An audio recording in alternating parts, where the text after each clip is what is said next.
بسم الله الرحمن الرحيم.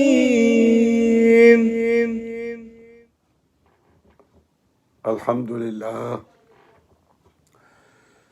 لله رب العالمين، والصلاة والسلام على سيد المرسلين وعلى آله وأصحابه الطاهرين أجمعين. أما بعد، فأعوذ بالله من الشيطان الرجيم. بسم الله الرحمن الرحيم. الذين يجتنبون كبائر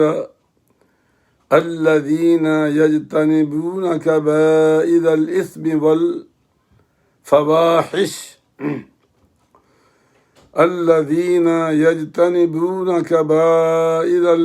والفواحش إلا اللمم إن ربك واسع المغفرة هو أعلم بكم إذ أنشأكم من الأرض وإذ أنتم أجنة في بيوت أمهاتكم فلا تزكوا أنفسكم هو أعلم بمن اتقى. أفرأيت الذي تولى وأعطى قليلا وأكدى أعنده علم الغيب فهو يرى. صدق الله العظيم. بسم الله الرحمن الرحيم. إن الله وملائكته يصلون على النبي يا أيها الذين آمنوا صلوا عليه وسلموا تسليما. اللهم صل على سيدنا محمد وعلى آل سيدنا محمد وبارك وسلم. الصلاة والسلام عليك يا سيدي يا رسول الله وعلى آلك وصحابك يا حبيب الله. الصلاة والسلام عليك يا سيدي يا رحمة للعالمين وعلى آلك وصحابك يا شفيع المذنبين.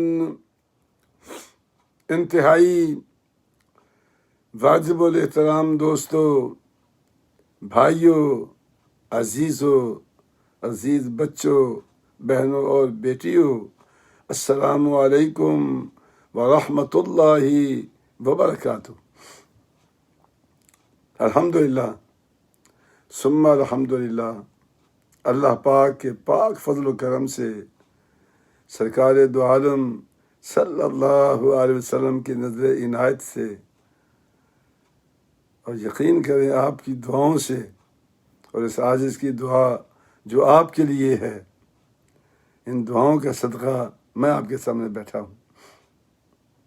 حقیقتاً میری حالت ایسی نہیں ہے، لیکن یہ اللہ کے قرآن پاک کا اعجاز ہے کہ میں آپ کے سامنے بیٹھا ہوں اور آپ لوگوں کی دعائیں ہیں.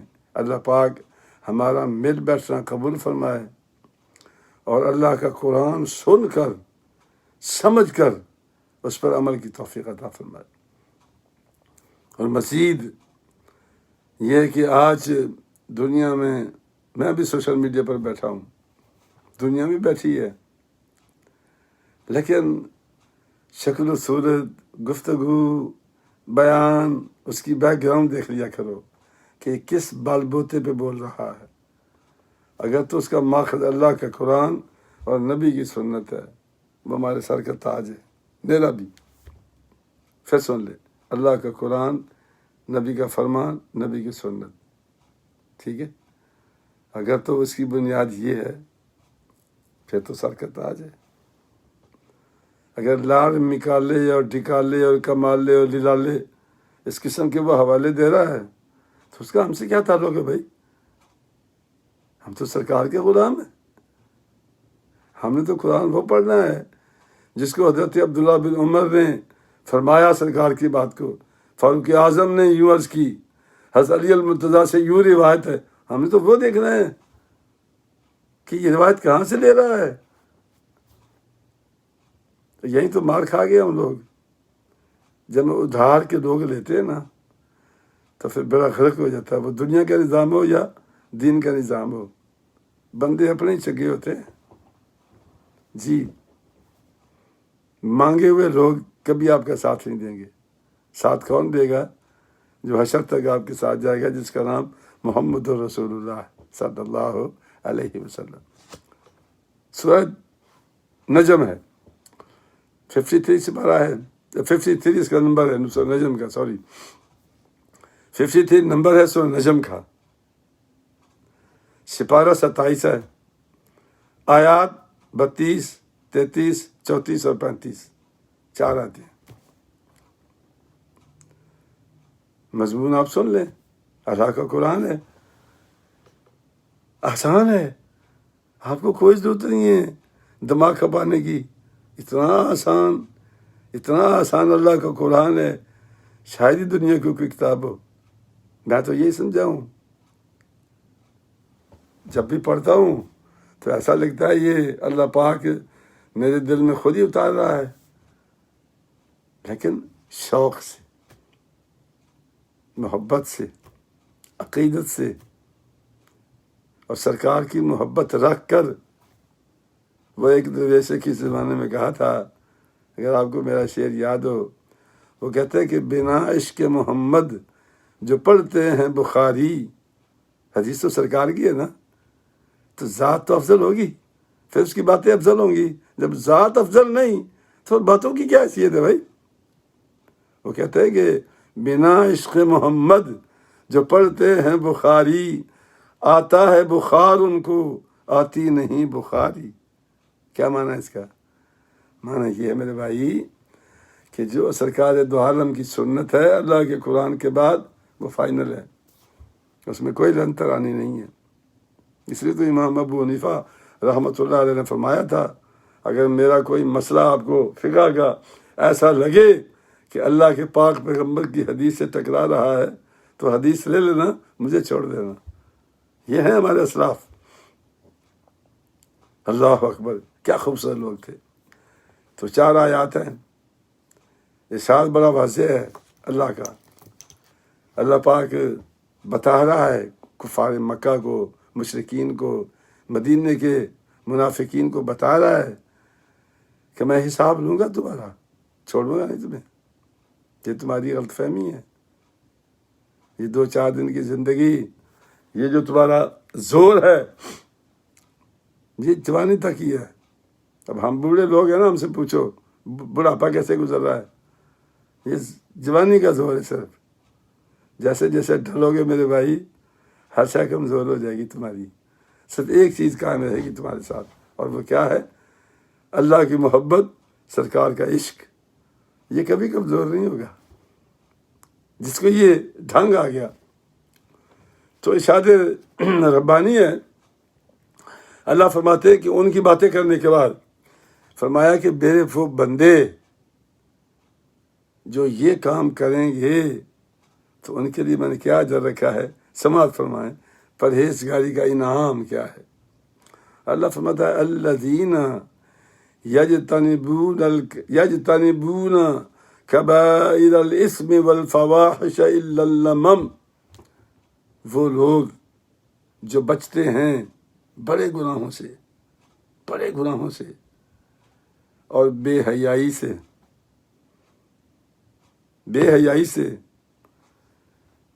الا اللمم، بندہ بشر ہے، مومن ہے، شاذ و نادر، کوئی بونگی مار دی، کوئی غلطی کر دی، صغیرہ گناہ. اللہ فرماتا ہے ان ربک واسع المغفرہ، بے شک تیرا رب وسیع مغفرت والا ہے. اگر میرا وہ بندہ جو کبائر سے بچتا ہے، بے حیائی سے بچتا ہے، اگر کوئی چھوٹا موٹا گناہ سے کر لیا، درگزر کر دوں گا. میری مغفرت بڑی وسیع ہے. اچھا، سرکار دو عالم صلی اللہ علیہ وسلم سے پوچھا گیا، کافی حدیثیں ہیں، ایک حدیث میں آپ کو بیان کر رہا ہوں. سرکار نے کہیں 7 فرمایا، کہیں 5 فرمایا، کہیں 10 فرمایا، کہیں 11 فرمائے، لیکن یہ جو حدیث پڑھ رہا ہوں اس میں سرکار دو عالم نے فرمایا کہ 7 کبیرہ گناہ ہیں، ان سے بچ جاؤ۔ کون کون سے؟ فرمایا شرک نہیں کرنا اللہ کے ساتھ۔ کوئی بابا، لیٹروں والا، صوفی صاحب، حضرت صاحب، مفتی صاحب، علامہ صاحب، کوئی نہیں، صرف اللہ۔ شرک نہیں اس کے ساتھ کرنا۔ اچھا جی اللہ میاں کام نہیں کریں گے تو میں کسی اور سے کرا لوں گا، او بھائی یہی تو شرک ہے، اور کون کرے گا تیرا کام؟ صرف اللہ۔ اللہ جس کی ڈیوٹی لگا دے وہ الگ بات ہے۔ پھر فرمایا جادو، جو آج کل ہماری سوسائٹی میں عام ہو گیا ہے، جادو، بندہ جادو پہ لگا ہوا ہے۔ عورتیں تو بے پناہ ہیں، کیوں؟ ٹی وی پہ لوگ بیٹھے ہوئے ہیں، جادو بیچ رہے ہیں، ستارہ شناس بیٹھے ہیں، ٹیرو کارڈ والے بیٹھے ہیں۔ یہ جادو سب کیا ہے؟ یہ اس کا دین سے کیا تعلق ہے؟ اپنا چینل چلانے کے لیے یہ بے حیائی کر رہے ہیں، اس کا بھی حساب ہوگا۔ 4 پیسے تو مل جائیں گے تمہیں، روٹی مل جائے گی تمہیں، لیکن یاد رکھنا اے ٹی وی والو، اس کا تمہیں حساب دینا ہوگا کہ کتنے لوگ تم نے گمراہ کیے، کتنے لوگ تم نے بے حیا کیے، کتنی بچیوں کا تم نے لباس تار کیا، پوچھا جائے گا تم سے۔ تو اللہ فرماتا ہے جادو، یتیم کا مال، سود، جنگ سے بھاگ جانا، اور بے گناہ عورتوں پر تہمتیں لگانا۔ اللہ، یہ تو انڈسٹری بہت بڑی ہے۔ میں خود کبھی کبھی گزرتا ہوں عزیز و کربا میں، تو خواتین کے ہاتھ میں ٹیلی فون ہوتا ہے، ماشاءاللہ، کیا پکایا ہے، کیا کھایا ہے، کیا بنایا ہے، بات ختم ہوگی۔ اچھا جی فلانی کا کیا حال ہے، ٹھمکانی کا کیا حال ہے، اس نے کیا کیا تھا؟ گھنٹہ ٹیلی فون کرتے ہو، آپ کا کیا خیال ہے؟ قرآن سناتے ہو ان کو؟ حدیث سناتے ہو؟ بے حیائی کی باتیں کرتے ہو، ڈراموں کی باتیں کرتے ہو کہ اس نے اس کو مار دیا، وہ اس کی بیوی بھگا کے لے گیا، وہ اس کی ایک بیوی ہے ایک سے محبت کرتا ہے، یہ باتیں کرتے ہو تم لوگ۔ یہی تو بے حیائی ہے۔ اللہ فرماتا ہے اے میرے بندو، گناہ کبیرہ اور بے حیائی سے بچو۔ بے حیائی بچیاں نہیں ہیں، ہم بے حیا ہیں۔ جن کی بچیاں تو پتہ نہیں لیتی، ان کا کوئی بھی سلوک نہیں ہے۔ اگر ہم نے دیا ہوتا تو بچیوں کی ہمت تھی وہ دوپٹہ اتار دیتی، بچیوں کی ہمت تھی کہ وہ بے ہودہ لباس پہن لیتی۔ یہ ہم بے حیا ہیں، اور اللہ ہمیں تو کہہ رہا ہے بے حیائی سے باز آ جاؤ۔ آپ دیکھو نا ذرا، رونا آ جاتا ہے اللہ کی قسم جب اسلامی جمہوریہ پاکستان کی طرف دیکھتا ہوں۔ میں پیدا ہوا تھا نا، میں باوجود ہے کہ امریکہ میں 32 برس ہو گئے، لیکن ایک لمحہ بھی بھول نہیں سکا۔ اور جب اپنی بچیوں کو دیکھتا ہوں، ٹی وی چینل کو کبھی کبھی نظر پڑتی ہے تو جان نکل جاتی ہے، یا اللہ یہ وہ پاکستان ہے جو میں چھوڑ کے آیا تھا۔ ایک زمانے میں ایک بہت بڑے ادارے میں کام کرتا تھا پاکستان میں۔ ہمارے زمانے میں ایک خاتون نے دوپٹے کے بغیر خبریں پڑھنے کی کوشش کی تھی، اگر انہوں نے اس کو اتار کے باہر مارا کہ بغیر دوپٹے کے خبریں نہیں پڑھ سکتے۔ تو آج کیا حال ہے؟ جس زمانے میں ہم وہاں سے نکلے ہیں تو یہ حالت تھی۔ تو میرے بھائی، بے حیا بچیاں نہیں ہیں، بچے نہیں ہیں، بے حیا ہم ہیں۔ حیا ہمیں سیکھنی چاہیے، ہمیں حیا آئے گی تو بچیوں کو بھی حیا آئے گی نا۔ کوشش شرط ہے۔ امریکہ میں رہ کے بھی الحمدللہ کوشش کی ہے اور کر رہا ہوں، آپ بھی کرو، کیوں نہیں کرتے؟ مجھے خوشی ہوتی ہے جب صبح کی نماز کبھی میرا ایک پوتا پڑھاتا ہے، کبھی دوسرا پڑھاتا ہے، گھر میں جماعت ہوتی ہے، بوڑھا آدمی ہوں، بیمار ہوں، مسجد میں نہیں جا سکتا، گھر میں بچے جماعت کرا دیتے۔ فجر کی بات کر رہا ہوں میں۔ یہ کیسے ہو گیا؟ کوشش سے۔ جب تک ہم بچوں کو نہیں جگائیں گے تو یہ بچے کیسے نمازی بنیں گے؟ جب بچیوں کو دوپٹہ نہیں دیں گے بچپن میں تو بڑی ہو کر وہ کیسے پہنے گی؟ یہ ہم سب بے حیا ہیں۔ غصہ تو آئے گا آپ کو، لیکن میں صحیح کہہ رہا ہوں، اللہ جانتا ہے۔ چادر ہے نا، مت پہناؤ بول کے، کس نے کہا برقع پہناؤ؟ برقع تو ویسے بے حیائی کا ہی ہے، ہر چیز کو نمایاں کر دیتا ہے۔ چادر جو میرے رب نے کہی ہے، چادر پہناؤ، چادر سے بہتر کوئی لباس نہیں، تھوڑا سا گھگھر نکال لو، اللہ اللہ خیر صلی اللہ، اللہ اکبر۔ بے حیائی، اللہ فرماتے ہیں کہ بے حیائی سے بچو، گناہ کبیرہ سے بچو۔ جو بچ گیا، فرمایا کہ چھوٹا موٹا گناہ ہو گیا نا، چھوٹا موٹا جسے گناہ صغیرہ کہتے ہیں، اللہ کہتا ہے وہ جو تم کبائر سے بچے ہو نا، وہ بے حیائی سے بچے ہو، جاؤ میں نے یہ چھوٹا گناہ بھی تیرا معاف کر دیا ہے، تیری نیکی بنا دیا۔ اولئک یبدل اللہ سیئاتہم حسنات۔ اور کیا چاہیے ہمیں؟ اس کا مطلب یہ نہیں کہ گناہ صغیرہ گناہ نہیں ہوتا، ہوتا ہے، لیکن میرا رب فرماتا ہے کہ بڑے گناہوں کو چھوڑنے کی وجہ سے میں نے تیرے چھوٹے گناہ سارے معاف کر دیے ہیں۔ آگے کیا ہے؟ اللہ فرماتا ہے ہوا اعلم بکم، وہ تمہیں خوب جانتا ہے۔ اے میرے بندے، لن ترانی نہ مار۔ آج تو شیخ صاحب، حاجی صاحب، حضرت صاحب، مفتی صاحب، علامہ صاحب، کتنے نام ہیں ہمارے، پیر صاحب، شیخ المشائخ۔ اچھا، اتنی اس میں صلاحیت نہیں ہوتی جتنا اخبار میں اس کے القاب لکھے ہوتے ہیں، سید المشائخ، قطب المشائخ، پتہ نہیں کیا کیا لکھا ہوتا ہے۔ استنجا کرنے کا طریقہ نہیں آتا۔ اللہ جانتا ہے، رونا ہے یہ پیر کا پتر پیر بن گیا۔ او بھائی، دین سیکھو، دین سکھاؤ، مسجد میں بیٹھنا ہے تو مسجد کا حق بھی ادا کرو۔ اللہ فرماتا ہے کہ ہوا اعلم بکم، وہ تمہیں بہت زیادہ جانتا ہے۔ کب سے جانتا ہے؟ اذ انشأکم من الارض، جب تمہارے ابا جان کو مٹی سے بنا رہا تھا، ابا جان کو مٹی سے بنا رہا تھا، اس وقت سے جانتا ہے۔ پھر کیا ہوا؟ وَإِذْ أَنْتُمْ أَجِنَّةٌ فِي بُطُونِ أُمَّهَاتِكُمْ، تم ماں کے پیٹ میں آئے، جنین، چھوٹا سا بچہ، کچھ بھی نہیں تھا، پتہ نہیں میں نے کیا کیا کیا تمہیں، نطفہ، نطفہ مضغہ، عظامہ، وہ ساری اللہ نے ایک ترکیب بیان کی ہے۔ میں اس وقت بھی تمہیں جانتا ہوں۔ اللہ فرماتا ہے فَلَا تُزَكُّوا أَنفُسَكُمْ، شیخیانہ مار، اپنے آپ کو پاکیزہ نہ بتا، ہاں، اپنے آپ کو پاکیزہ نہ بتا کہ میں بڑا پاکیزہ ہوں، او جی میں تو بڑا فلان ہوں۔ اللہ فرماتا ہے میں جانتا ہوں، ہوا اعلم بمن اتقی، میں جانتا ہوں کہ تم میں سے اصل متقی کون ہے۔ سورہ نساء میں ایک جگہ اللہ ارشاد فرماتا ہے، آیت نمبر 49 ہے، اللہ فرماتا ہے کہ الم تر الی الذین یزکون انفسہم، کیا تم نہیں جانتے یا محبوب، کیا تم نے نہیں دیکھا ان لوگوں کو یزکو، جو اپنے آپ کو بڑا پاکیزہ بتا رہے ہیں،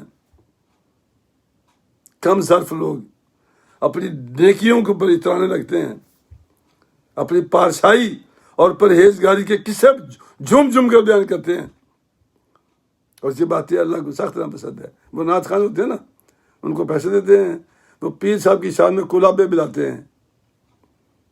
ایک پیر صاحب سے میں ملا تھا خود بنفس نفیس، وہ کہہ رہا تھا کہ اللہ کے سارے فرشتے میرے ہاتھ میں ہیں، تو میں یوں کرتا ہوں تو فرشتے ادھر چل جاتے ہیں، یوں کرتا ہوں تو ادھر چل جاتے ہیں۔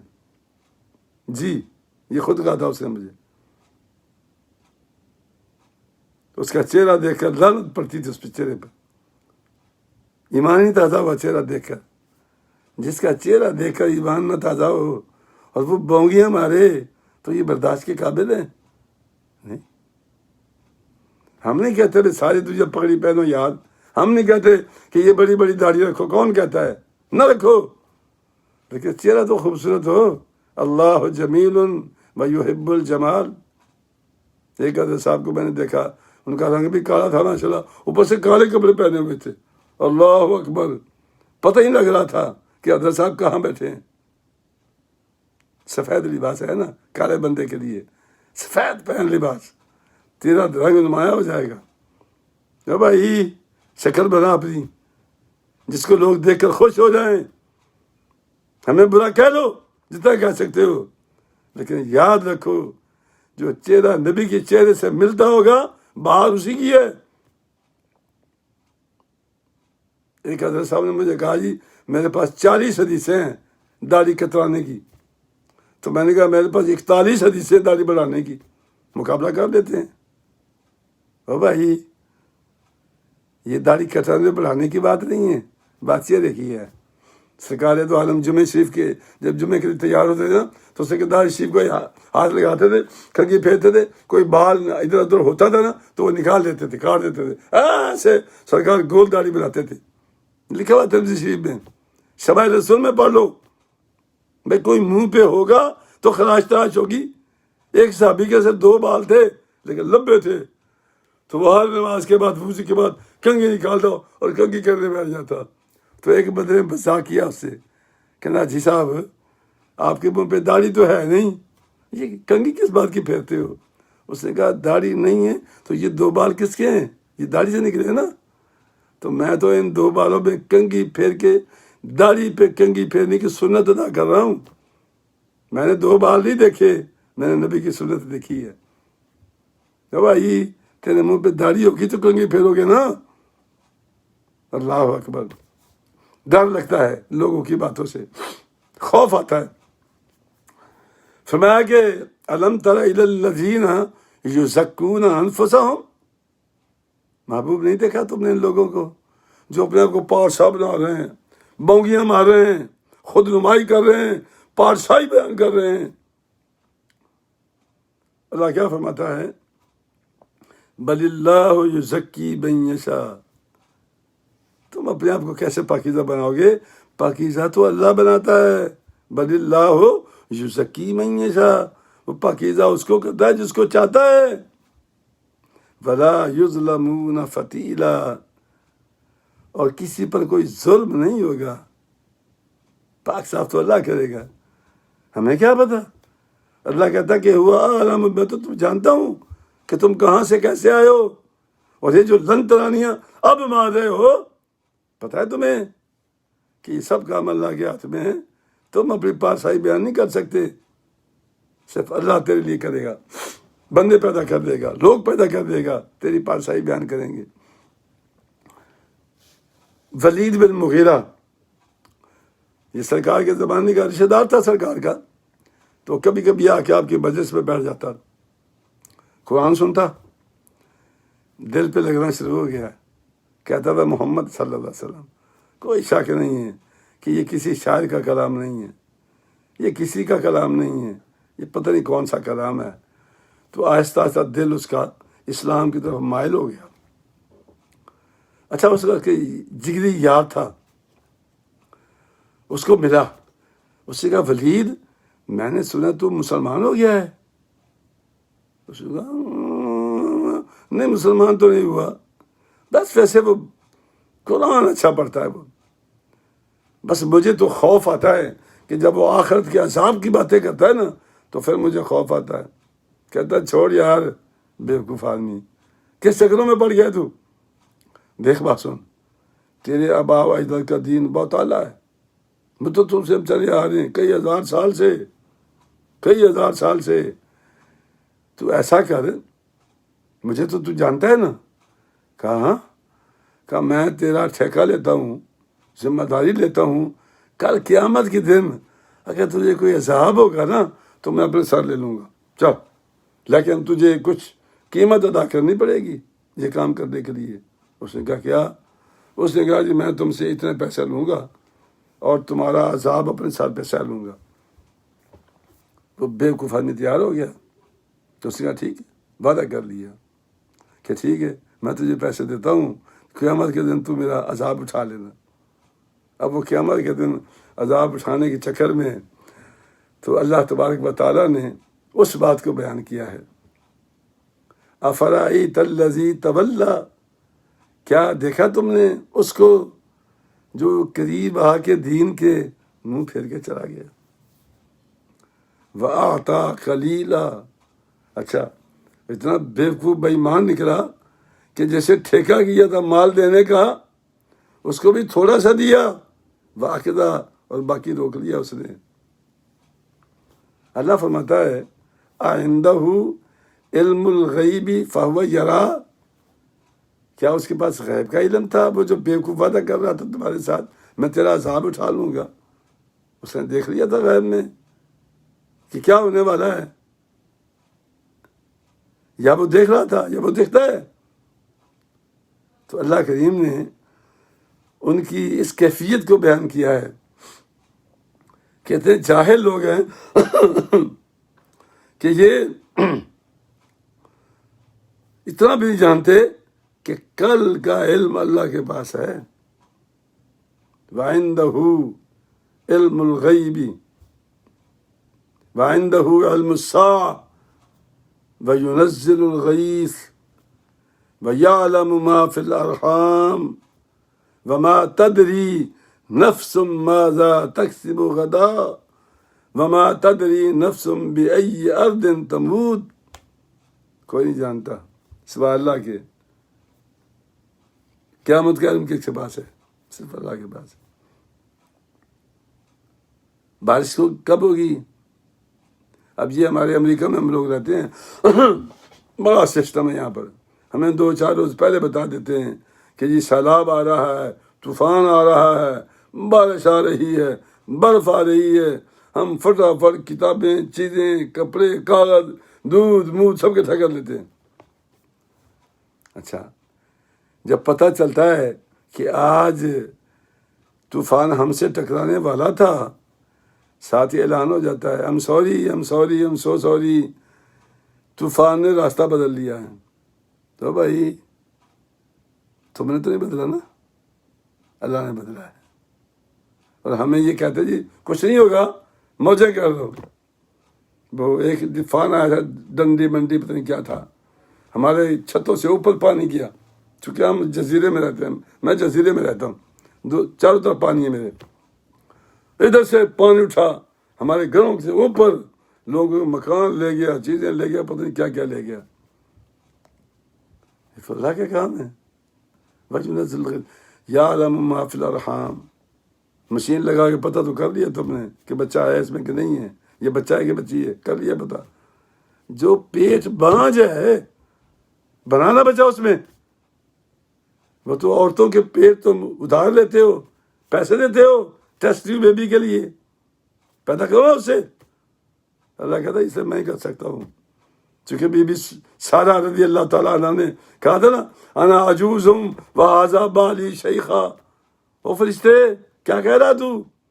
میں 90 سال کی عورت، تو بانجھ ہو گئی ہوں، خامن میرا بوڑھا ہو گیا 100 سال کا، ہمیں بچہ کہاں سے ہوگا؟ یہ کہا انہوں نے۔ تو فرشتے نے کہا بی بی جی میرا کام نہیں ہے آپ سے بحث کرنا، میرا کام سے بتانا ہے کہ تمہیں بیٹا بھی ہوگا، وَمِن وَرَاءِ اسحاق وَیعقوب، پوتا بھی ہوگا تمہارا۔ کیوں بھائی بانجھ پیٹ میں بچہ پیدا کر سکتے ہو؟ نہیں کر سکتے، اس اللہ کر سکتا ہے۔ تو اس نے مثالیں دی ہیں قرآن کریم میں۔ جی مشین سے پتہ کر لیا، جی ہمیں پتہ لگ گیا جی ماں کے پیٹ میں کیا ہو۔ بھائی ماں کے پیٹ کا یہ معنی نہیں ہے، معنی یہ کہ وہ کون سا پیٹ ہے جس سے بچہ پیدا ہوگا اور کس سے نہیں ہوگا، وہ اس پیٹ کی بات کر دو۔ نہیں کر سکتا تو، یہ تیرے بس کی بات ہی نہیں۔ فما تدری نفس ماذا تکسب غدا، تو نہیں جانتا کہ تیری موت کہاں آئے گی۔ میں کہاں پیدا ہوا تھا، موضع شیخ برہان کمالیہ ضلع ٹوپا ٹریک سنگھ میں، کون جانتا ہے؟ اب امریکہ میں بیٹھا ہوں، پیدا کہاں ہوا تھا؟ اور اللہ مجھے پتہ نہیں یہاں موت دیتا ہے یا پاکستان میں دیتا ہے، کوئی نہیں جانتا۔ یہ جو ہم قبریں پہلے بنا لیتے ہیں نا، گفٹ کر دیا کرو، تم نہیں جانتے کہ تمہاری قبر کہاں ہوگی، ہوگی بھی کہ نہیں ہوگی، سمندر میں جہازوں میں اڑا کے پھینک دیتے نیچے۔ ان اللہ علیم خبیر، یہ باتیں تو اللہ جانتا ہے، ہم لوگ نہیں جانتے۔ تو دوستو، میرے عزیزو، میرے بھائیو، آخری حدیث پاک ایک چھوٹی سی عمل کے سلسلے میں مولا علی پاک کی ہے۔ سرکار دو عالم سر فرما کہ علی جانتے ہو ایک فرشتہ آیا تھا بنی اسرائیل کے نبی کے پاس. اس نے اس سے کہا کہ اے اللہ کے بندے، اپنی امت کے اطاعت گزاروں سے، عبادت گزاروں سے کہہ دو کہ بخشش اعمال پہ نہیں ہے، بخشش میرے ہاتھ میں ہے، جس کے چاہوں میں کھڑا کر دوں. پھر فرمایا اپنی امت کے گناہ گاروں سے کہہ دو، گناہ کرنے کے بعد نہ تم سے ناراض ہو، نہ اللہ سے ناراض ہو، نہ دنیا سے ناراض ہو، اس لیے کہ بخشش میرے ہاتھ میں ہے. ان سے کہا کہ بندے کے پتر بن جاؤ، ان سے کہا کہ پریشان نہیں ہونا، ناراض نہیں ہونا، بخشش میرے ہاتھ میں ہے. کتنا مسئلہ صاف کر دیا مصطفیٰ صلی اللہ علیہ وسلم نے. علی پاک کی روایت ہے کہ بھائی ہمارا کام صرف اللہ کی بارگاہ میں عرض کرنا ہے، عبادت کرنا ہے، قبول کرنا اس کا کام ہے، اجر دینا اس کا کام ہے، اور ہمیں امان دینا اس کا کام ہے، صحت دینا اس کا کام ہے، بیماری دینا اسی کا کام ہے، اور موت دینا بھی اسی کا کام ہے. اتنی سی بات ہے. اگر اللہ پاک ہمیں سمجھ عطا کر دے تو اللہ تبارک و تعالیٰ ہمیں واقعی یہ بات سمجھنے کی توفیق عطا فرمائے. تکلیف تو ہے، اس میں کوئی شک کی بات نہیں، سخت کام میں درد ہے، جس کی وجہ سے میری زبان میں لکھنا تھے. میرے ایک بڑے پیارے دوست کی آج کال آئی مجھے کہ تو استاد جی اپنا مائک ٹھیک کرو جی، آپ کا مائک ٹھیک نہیں ہے. تو میں ہنس پڑا. میں نے کہا صابر بھائی مائک ٹھیک ہے، مائک میں بولنے والے کی آواز خراب ہو گئی ہے. چونکہ وہ جو گردن میں انہوں نے بے حفظی کی نا، اور چونکہ کان ناک اور گلے کا کمبینیشن ہے، تکلیف ہے مجھے، یہ منڈے کو میری بے حفظی انشاءاللہ، تو اس کی وجہ سے میری آواز میں تھوڑی لکنت پیدا ہو گئی ہے. اس لیے مائک ٹھیک ہے، میں خراب ہوں تھوڑا سا، لیکن آپ کی دعاؤں کا صدقہ اللہ جانتا ہے، سرکار دو عالم کی نگاہ عنایت، اللہ کا کرم اور آپ کی دعا لگتی ہے، مجھے محسوس ہوتا ہے. تو کہتا میں شاید درس دینے کے لیے کبھی نہ بیٹھتا. تو اللہ تبارک آپ کو بھی صحت دے اور مجھے بھی صحت دے. کل درس ہوگا انشاءاللہ اتوار کو، منڈے کی چھٹی ہوگی چونکہ مجھے اسپتال میں بے ہوش کرنا انہوں نے، اور وہ شام کو کہیں چھوڑیں گے مجھے، تو اس لیے کل بھی درس ہوگا انشاءاللہ. تو کل آپ سے 9 بجے ملاقات ہوگی. السلام علیکم ورحمۃ اللہ وبرکاتہ.